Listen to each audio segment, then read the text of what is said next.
Assalamualaikum. Hai kawan-kawan, nama saya Arisa Safia dari kelas 6UM. Hari ini saya akan membuat eksperimen bertajuk tekanan udara. Bahan-bahan yang diperlukan: air, gelas dan sekeping kadbod.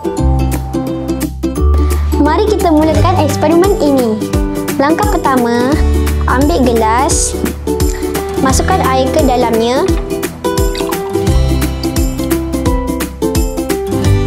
Langkah kedua, tutup gelas dengan kad tebal.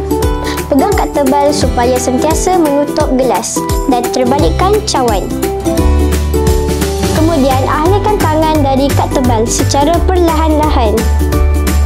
Hasilnya, air tidak tumpah kerana tekanan udara di dalam dan luar gelas adalah sama. Semoga bermanfaat. Bye!